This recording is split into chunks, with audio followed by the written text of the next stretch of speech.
Bonjour, nous poursuivons notre décryptage du chapitre 15 du Deutéronome qui aborde, on se souvient, la question de l'ordonnance de la Shemitah, la rémission générale des dettes à mettre en œuvre tous les 7 ans. Alors on a tenté d'entrevoir quelques-unes des conséquences de cette ordonnance sur l'émergence de tout Israël comme le peuple nouveau des fils de Hachem. En son principe, cette rémission ne manque pas de noblesse. Il n'en reste pas moins que, en réalité, son application est peut-être moins simple qu'il n'y paraît.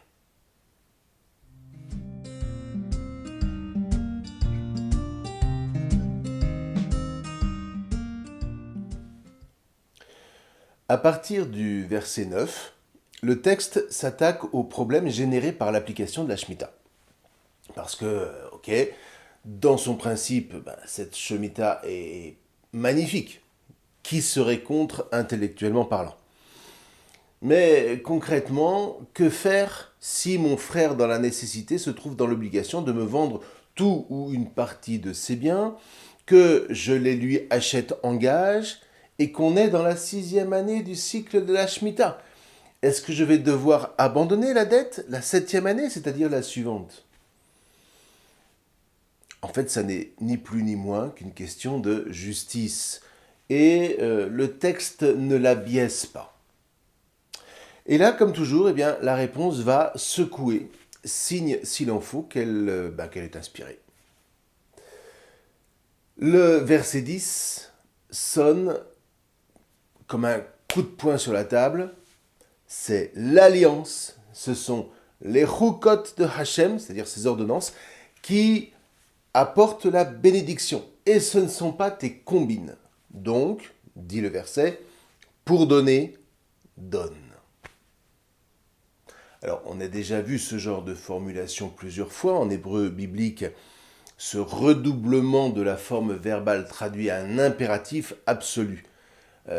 C'est une véritable sentence, de la même manière, si vous voulez, que Hachem dit à Adam à propos de l'arbre de la connaissance du bien et du mal, « N'en mange pas, car du jour où tu en manges, pour mourir, tu meurs. » Sans appel.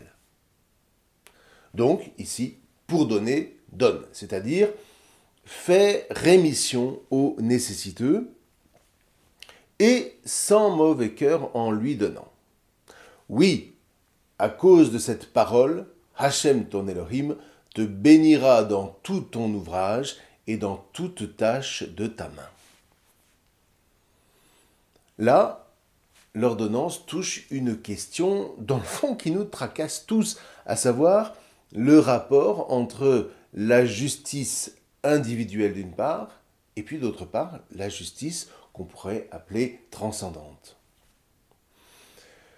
La justice individuelle est celle qu'on se rend à soi-même, celle qu'on trouve juste ou injuste vis-à-vis de soi, et de fait, prêter à un nécessiteux tout en sachant que dès l'année qui suit, l'institution va interdire au créditeur de revoir la couleur de cet argent, économiquement parlant, vis-à-vis de ce dernier, c'est tout simplement injuste. La justice transcendante, en revanche, est celle qui dépasse les individus, qui les transcende précisément en les mettant tous à la même enseigne. C'est la justice qui, à travers la promulgation de lois communes, autorise la possibilité tout simplement d'existence d'un peuple. Sans justice transcendante, aucun peuple ne subsiste. Alors pour reprendre une formule de Raphaël Drey, la question de la justice transcendante articule le tien, le mien, le lien, l'entre-deux, et le bien. Le tien, le mien, le lien et le bien constituent les 4 pôles qui permettent à une société de tendre vers ce qui est juste. C'est assez bien vu. Or, ce que travaille le Deutéronome ici, c'est précisément la primauté du lien, la primauté de l'entre-deux, de l'alliance, comme le socle indispensable à la justice transcendante. Une justice qui travaille les individus de l'intérieur pour qu'ils s'ouvrent au bien qui leur est commun, quand bien même ce bien commun impose un sacrifice de leur part. Donc forcément c'est compliqué. Et là, la Torah ne se paye pas de mots, obéit à la volonté de Hachem, quand bien même sur le coup, de ton point de vue individuel, eh bien la norme semble injuste. Elle l'est d'ailleurs, injuste. Et puis après coup, en prenant appui sur le corps auquel tu appartiens et par qui tu reçois l'héritage de tes pères, eh bien tu interpréteras cette secousse à la lumière de Hachem et tu verras que ça valait le coup pour les tiens, pour tout Israël, pour les générations passées que tu honores et pour les générations à venir pour qui tu gardes ouvert ainsi le chemin de la bénédiction. Tu découvriras la puissance de la bénédiction du corps entier qui rejaillira sur toi et sur les tiens. Là où, ma foi, ton seul point de vue individualiste, centré sur toi en priorité, entraîne ce corps entier sur le chemin de la malédiction et de la mort. Pourquoi ? Eh bien, parce que pour te faire justice à toi-même, eh bien, tu récuses la priorité de la loi transcendante de Hachem, chargée de cadrer le rapport précisément entre le tien, le mien, le lien et le bien. Tu préfères, autrement dit, que s'impose à tous ta loi auto-centrée sur le mien, le mien, le mien et le mien.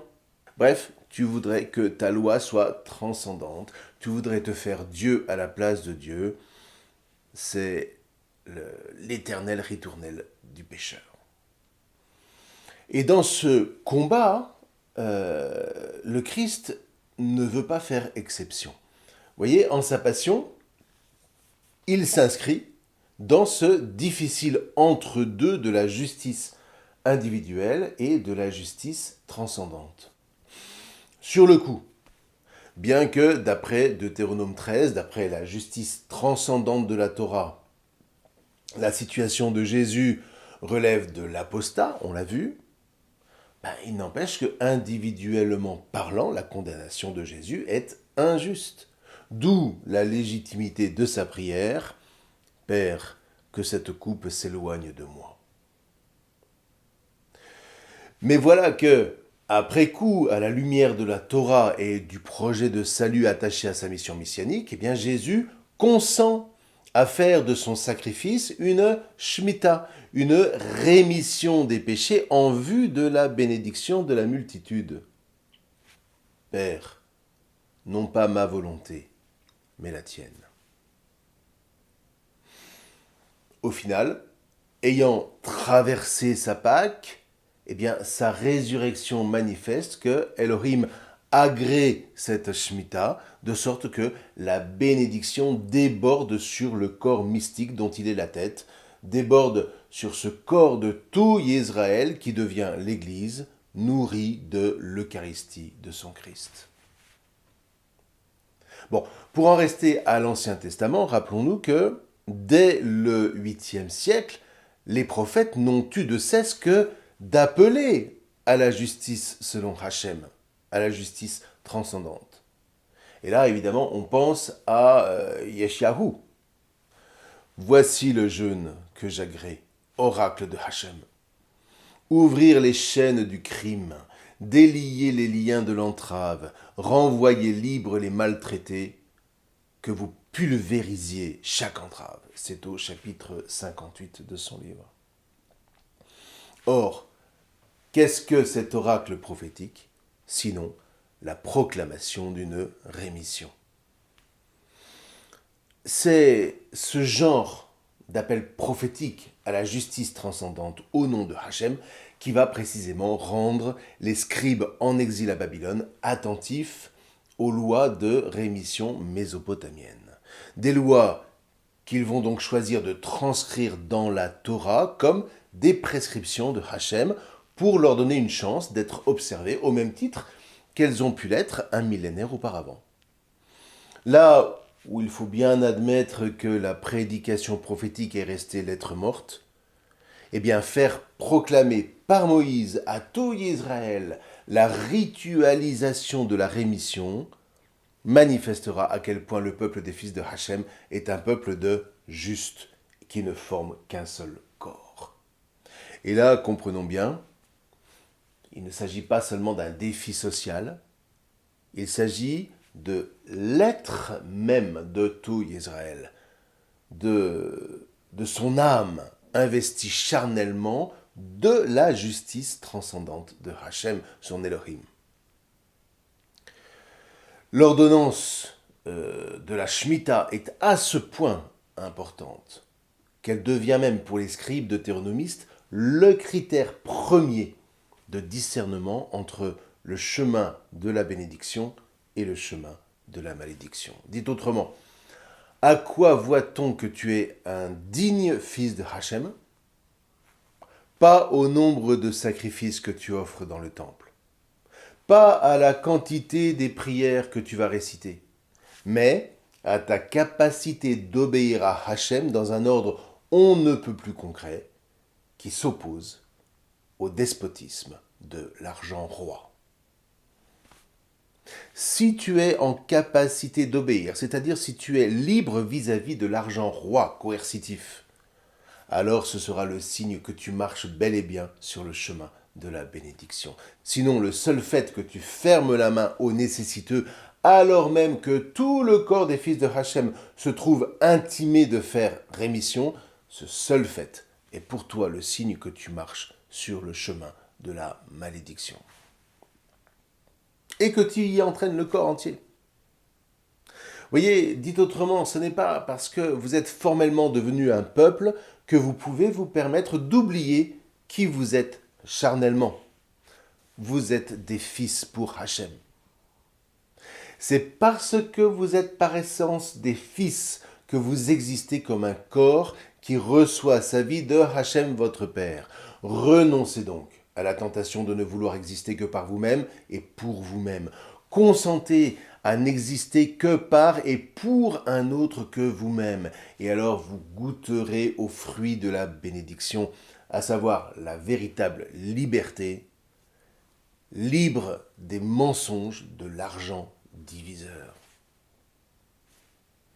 Seulement voilà, vous voulez être comme les nations, vous rêvez de puissance, vous rêvez d'enrichissement personnel, et vous voulez pour cela vous affranchir de cette paternité transcendante, ne plus être des fils de Hachem.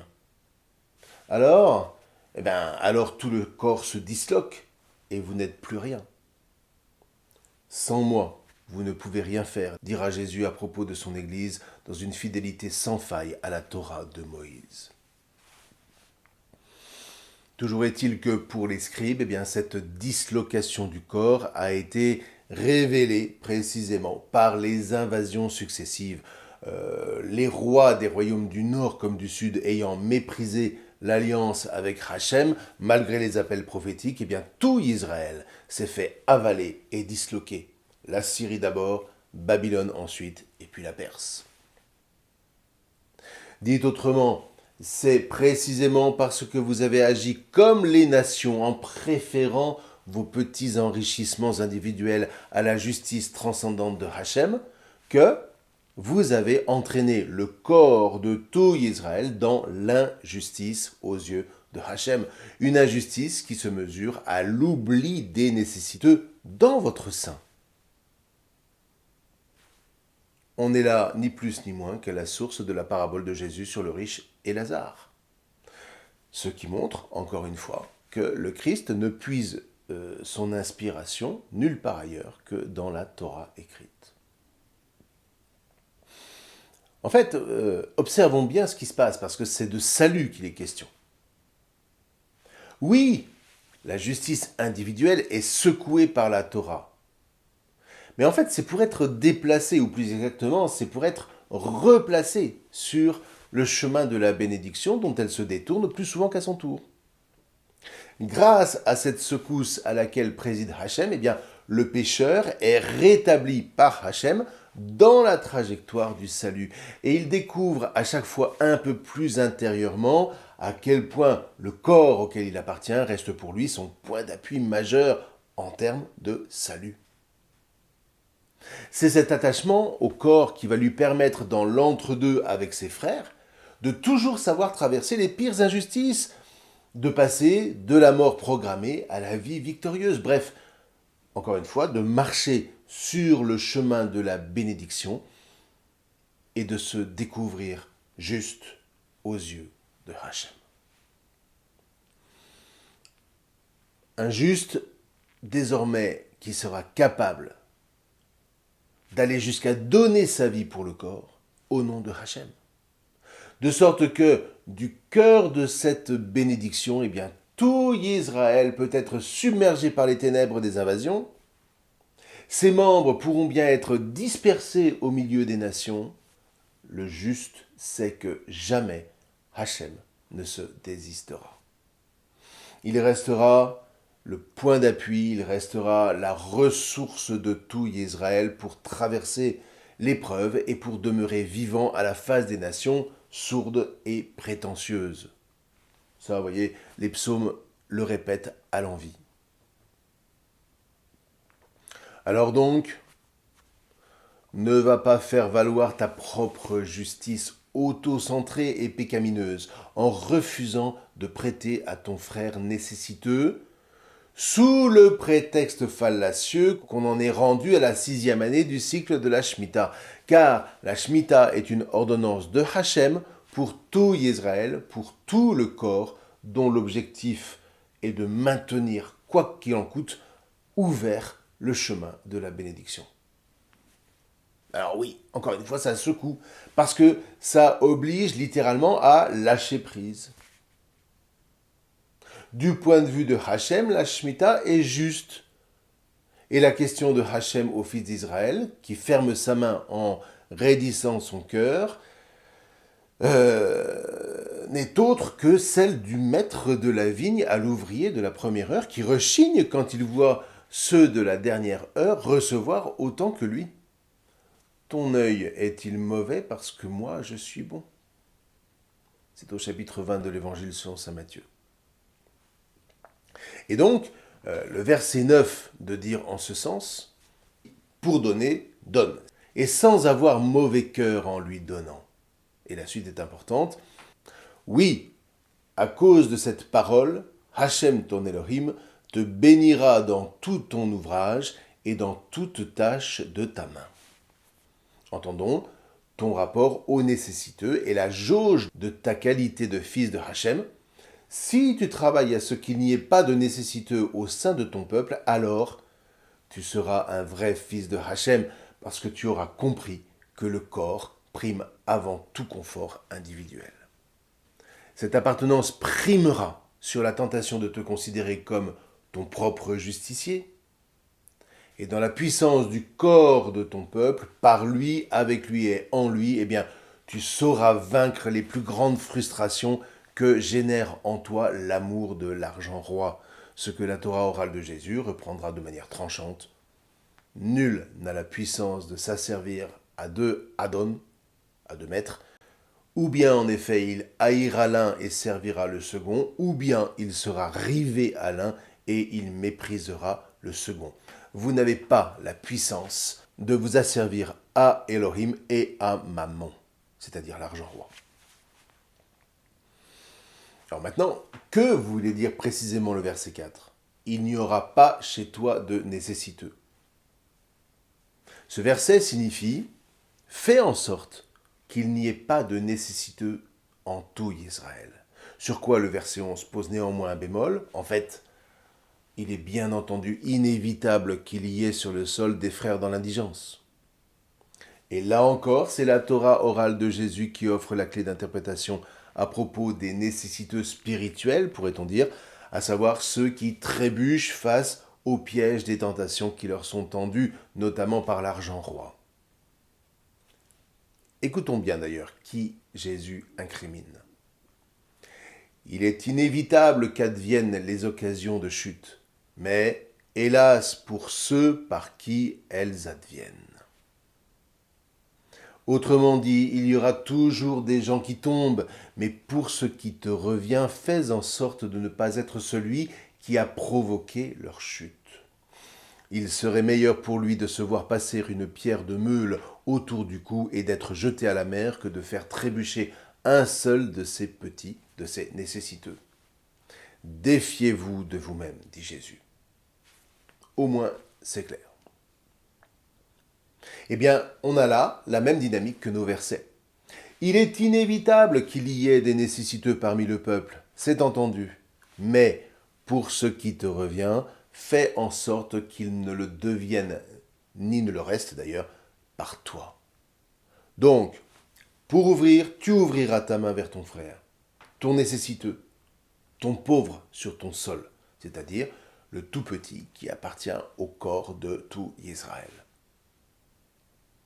Alors, et c'est vraiment ce qui est essentiel pour Hachem, ton acte rejaillira sur l'ensemble du corps de tout Israël qui pourra se maintenir sur le chemin de la bénédiction.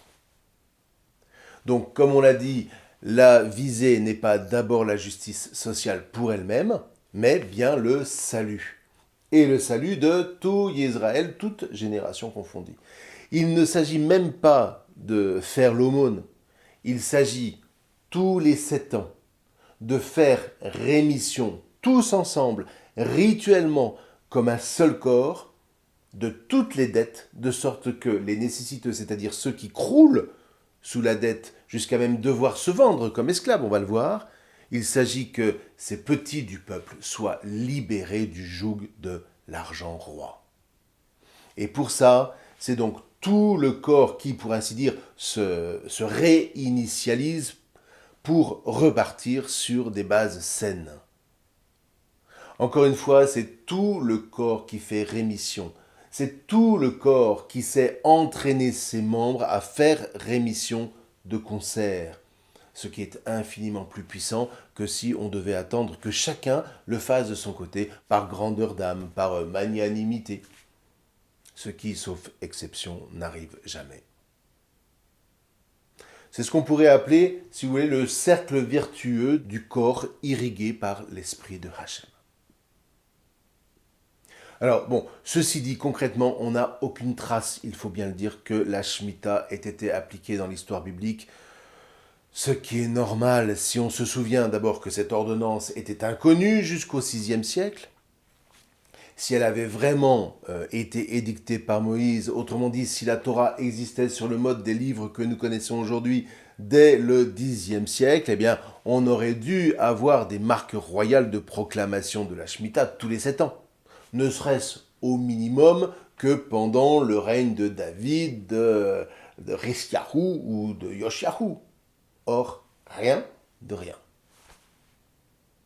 Quant à la seconde moitié du premier millénaire avant Jésus-Christ, quand bien même la Torah est adoptée par les élites juives et par le peuple à sa suite, en fait, plus aucun dirigeant juif n'a la main pour appliquer une Shemitah sur tout Israël de sa propre initiative. Alors oui, il y a Néhémia qui en édicte une à sa manière, mais quant à l'instituer comme une pratique récurrente, c'est autre chose.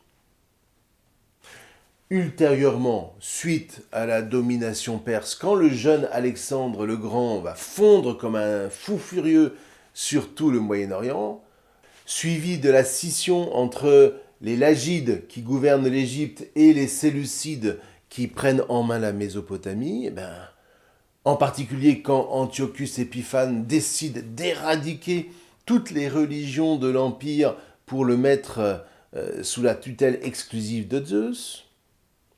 Quand les Asmonéens prennent le pouvoir en 164 avant Jésus-Christ et que les Romains arrivent à leur tour en l'an 63, toujours avant Jésus-Christ, ces mêmes Romains d'ailleurs par qui, à peine plus d'un siècle plus tard, le temple de Yerushalayim sera rasé et le peuple juif dispersé aux 4 coins du monde connu de l'Antiquité, qu'est-ce que vous voulez, difficile au milieu de tout ça de trouver un espace d'application pour une Shemitah, toute transcendance que soit cette ordonnance de justice. Reste néanmoins que l'idée est lancée Et ce sera au Christ Jésus de la reprendre dans sa Torah orale pour la faire passer du potentiel au réel. De manière inattendue, divine, mais ô combien parlante et vivante. On l'a dit, cette ordonnance est utopique. Et elle est impossible à envisager comme telle humainement parlant. Mais voilà, la Torah affirme dès ses premiers récits que ce qui est impossible aux hommes n'est pas impossible pour Hachem. Rappelons-nous la réponse de Hachem quand Sarah, la femme de Abraham, rit à l'annonce de la prochaine naissance de Yitzhak. Y a-t-il une chose impossible pour Hachem? C'est au verset 18 de la Genèse, d'après en tout cas la traduction grecque. Ce que Jésus reprendra dans sa propre Torah orale, précisément à propos de l'argent roi qui pervertit les hommes jusqu'à les rendre sourds aux appels des nécessiteux de leur propre peuple. Jésus parla ainsi à ses disciples, « Amen, je vous le dis. Un riche entrera difficilement jusque dans le règne des cieux. À nouveau, je vous parle ainsi, il est plus facile à un chameau de traverser un trou d'aiguille qu'à un riche d'entrer dans le règne des cieux. » Ayant entendu, les disciples étaient stupéfaits, parlant ainsi. « Mais qui donc a la puissance d'être sauvé ?» Jésus, fixant sur eux son regard, leur a parlé ainsi.